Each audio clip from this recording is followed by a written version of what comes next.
I'm just gonna be honest with you. When I was in college, early when I got in college, and my teammates would get in trouble because of alcohol, because of weed, because of chasing skirts, whatever, not making curfew, that kind of stuff.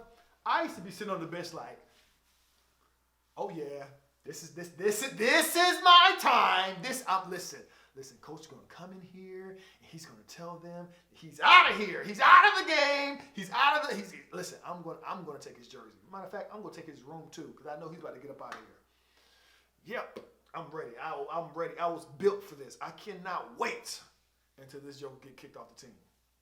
I wasn't probably the best teammate. Maybe I should have went over there and had more empathy, but I didn't, because I worked so hard. I wasn't getting any playing time. I was happy that we had this opportunity. Fast forward to the end. My coach kept those players on the team. Every one of them. He would go out of his way and make sure they were taken care of. Get up in the morning, make sure they went to class, make sure we had random drug tests, make sure they went. I'm like, oh, why are you doing this? Why don't you just focus on the people who want to be here? What's wrong? What's wrong with that?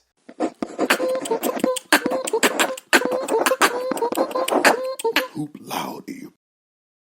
So this video is in response to a video that I saw that just got my dander up, got me upset, got me thinking about my time in high school and in college, and just, I don't know, there was some raw emotions I don't think I've really dealt with. When I saw this video, I realized they were still in me. This video is in response to All the Smoke podcast with Steven Jackson and Matt Barnes. Now, Steven Jackson was talking about his time in high school. Now, if you're not familiar with Steven Jackson played for Golden State, he played for San Antonio, he played for Indianapolis. Now, before you try to take this video out of context, I'm not trying to bash anybody. I'm not trying to bash Steven Jackson. I think he's a great basketball player, and I really appreciate him from the standpoint that I know that he grinded to actually get what he received as far as the NBA is concerned. This guy, though he was a McDonald's All-American, went to a junior college and then eventually worked his way up. Had to play like 2 or 3 years overseas before he actually got his opportunity to play in the NBA. But he said something that kind of got my blood boiling and definitely got me upset thinking about the past of my high school and college career. They were interviewing Richard Hamilton.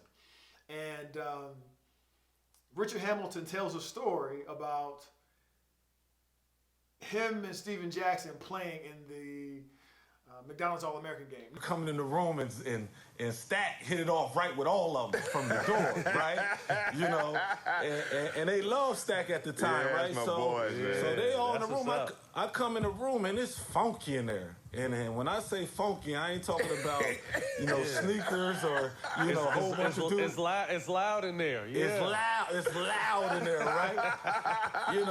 And at the time, I'm straight as an arrow, right? I ain't smoking. I ain't doing none of that. I come from the neighborhood, and I'm like, bro, I ain't giving myself no excuses why I ain't gonna make it to the league. Yeah. And I come in that room and Stack in there, fired up, right? And I'm looking at my homeboys. I'm like, yo, dog, y'all can't do that. We got a game tomorrow on national TV. And at the time, back in the day, young kids wasn't playing on national TV. That was our first time to the limelight. It was before all the social media era and things like that. And Jack in there getting fired up. I'm like, yo, dude ain't gonna be ready for the game tomorrow. And Matt, when I say this dude came out the next day, bro, I think Stack got MVP of the game. Like he was, to the point. The second one. He was throwing up the arms. Hold on, Rip. I don't want to cut you off, Rip. But you and Kobe said it. I am happy. I didn't win it. You remember they gave it to Shaheen Holloway. They did? Yep, I should have won it. I should have won it clear as day, bro. But you said it. Man. Kobe said it. I feel like I won it. Matter of fact, I got a trophy. I got a trophy over here that somebody made me, a little small trophy that it says 96 McDonald's All-American game, dog. And I put it up on my trophy thing for real. Yeah, I should have won it. Thanks, bro. I want to make sure that I paint the picture of the McDonald's All-American game, just in case you don't know. The McDonald's All-American, this is before social media, this is before the internet. The McDonald's All-American game is the most highly coveted basketball game, high school, period. Nothing even comes close. There's some tournaments is trying to do what they're doing. All-Star games is trying to do what they're doing. McDonald's All-American is McDonald's All-American. There's no higher ceiling than that. All right. They have year after year of churning out NBA athletes, professional athletes, period. Every year, Hall of Fame coaches every year. So if you're invited to the McDonald's All-American game, you're going to the league, period. If not, you're definitely going to be playing professional basketball if you choose, right? Because whether it's in the NBA or whether it's overseas, you're going to get some opportunities. If you look year after year, you're going to see that these guys are the best of the best. Now, this year in 1996, they were even better than any other class that ever have seen McDonald's All-American, for a lot of people's opinion. This year they had Mike Bibby, they had Steven Jackson, they had Kobe Bryant, they had Jermaine O'Neal, they had Tim Thomas, they had Ed Cota, they had Ronnie Fields, they had so many. I can name so many more. Mateen Cleaves, I can go on and on and on. And all those guys I just named they played in the NBA or played professionally. Okay, I think Ronnie Fields, out of everyone I just named, Ronnie Fields is the only one that didn't play in the NBA, but he definitely could have, right? Because he was definitely a phenomenal player coming out of Chicago. But regardless, the story goes on. Richard Hamilton is talking about when he first came to his room, he meets Steven Jackson, and Steven Jackson had the room smelling funky, is how he described it. And when he said funky, he was alluding to and made reference to marijuana. Weed, sticky icky, Mary J, that green, that's, you know what I'm talking about, right? He's talking about Steven Jackson smoking weed before the game. That was a day before the game. So some may say that's okay, but for me, it made me upset when I heard this. To add injury to insult to injury, however you want to say it, he goes on in the story. Steven Jackson talks about how he should have won the MVP. But MVP went to Shaheem Holloway, and Steven Jackson was upset. In my mind, I was thinking about, the only thing I could think about was like, you just said you were smoking weed before the game, and now you're complaining that you didn't play and you didn't get the MVP. The reason this makes me upset is because throughout my career, players like Steven Jackson was alive and present in many of my teams. In the sense of they're super talented, super skilled, but for whatever reason, they chose to whether it be smoke weed or alcohol or chasing skirts, whatever it was, they were doing things that had nothing to do with the game. Nothing to do with the game. And what pains me about this is my coaches, instead of going after the players who wanted to be there, who showed they were going to be there, who were going to do anything and everything to benefit from the situation, they rather chase these guys, the guys that were going out and doing these things, what they weren't supposed to be doing. They rather chase those guys with opportunities. It's like everybody wanted to be a version of Coach Carter, if you have seen that movie. Everybody wanted to save the player. My thing is like, forget those guys. If they're showing you that they're not serious about what we came here to do, give this guy a shot. He's coming to the gym early, staying late, making sure he's taking care of his business. Why are you exhausting all your resources on this person when you should be exhausting on this person who's working just as hard, who's just as good, who can? Why? But for whatever reason, I don't know. I don't know. But they did. They will go after so many times. So many times. I was like, why waste your time on this person that's smoking weed? Why waste your time on this person that's not going to class? Why waste your time on this person that's having domestic violence issues with their living girlfriend? Why waste your time? That person's not ready. That person's not ready. Put your time and energy in individuals that are ready to hoop, ready to stay in the gym, ready to get there early, stay late, ready to do extra drills on the summers, ready to. I still, for the life of me, don't understand. And I see it now. I see it at different universities. I see it at different high schools now.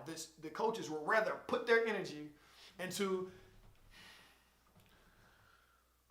these individuals that may not be focused. I don't want to seem like I'm bashing Steven Jackson. I know that he's a great basketball player. Like, I get that. So I don't want to call him names or try to label him as such, because that's not fair. Fact of the matter is, everyone has nothing but great things to say about him. You look at teammates like Tim Duncan or previous coaches. They say everything under the sun, great, positive things about Steven Jackson. So I believe them. They say he's a great teammate, great character, so on and so forth. That's amazing.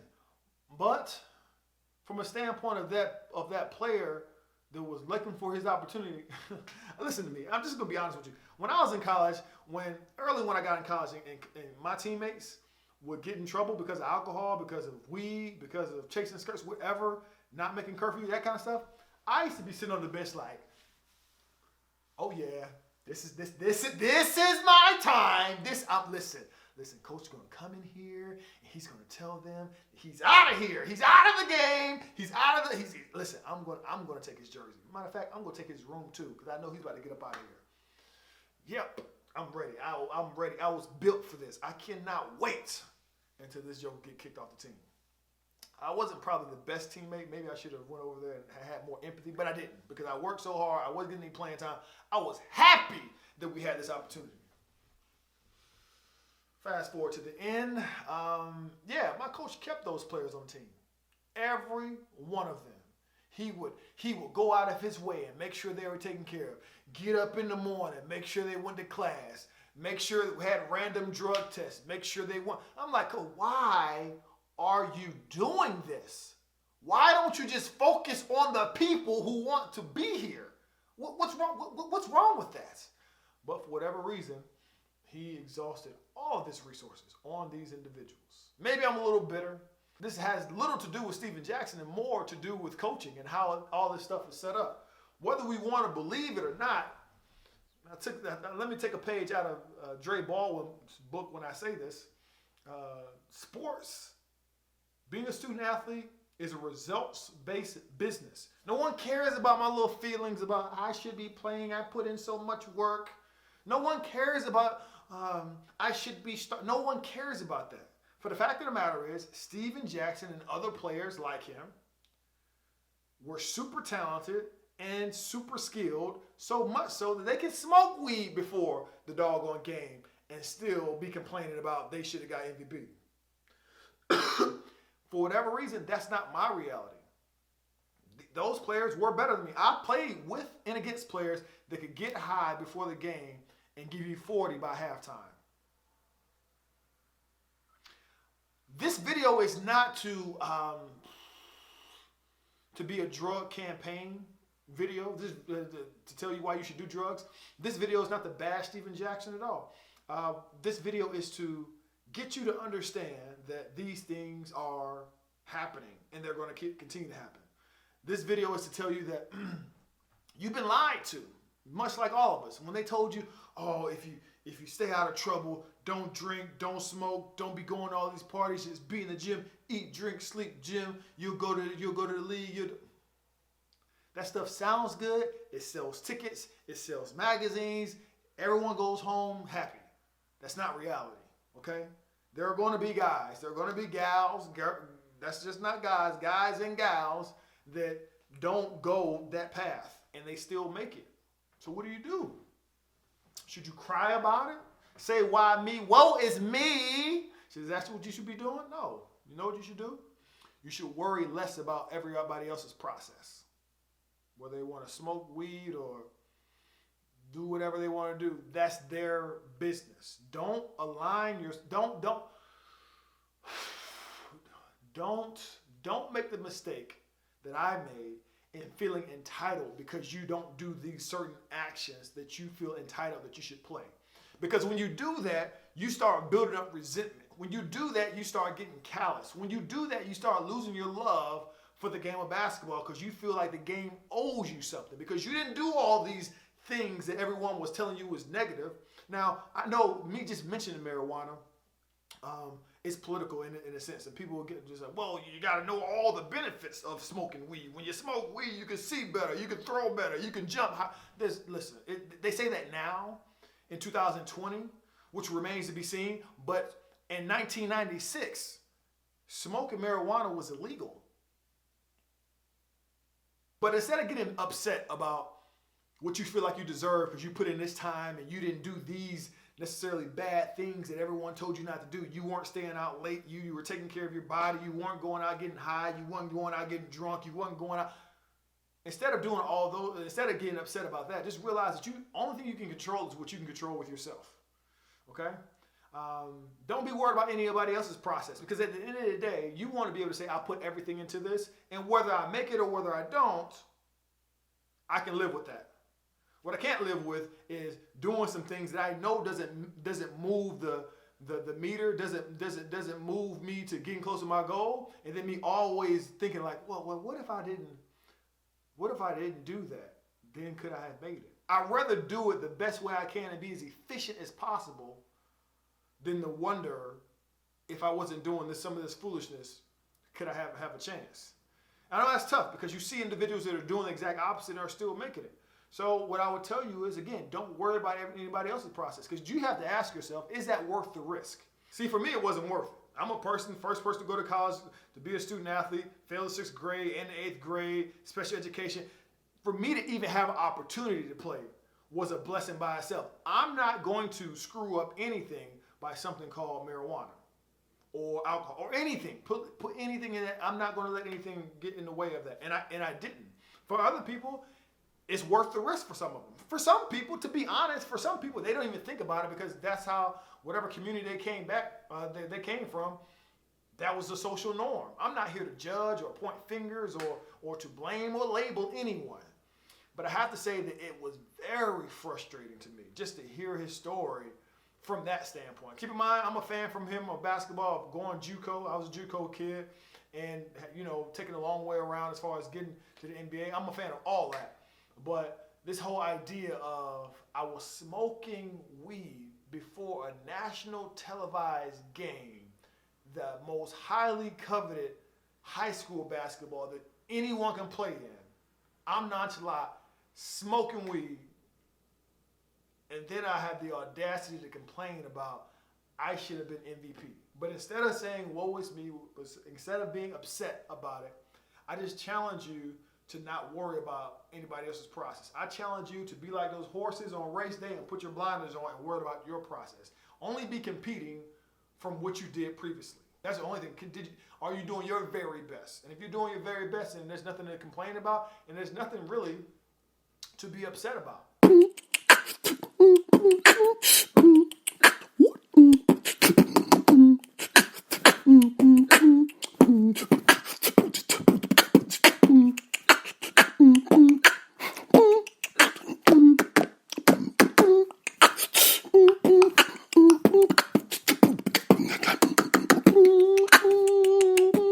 Hoop loud.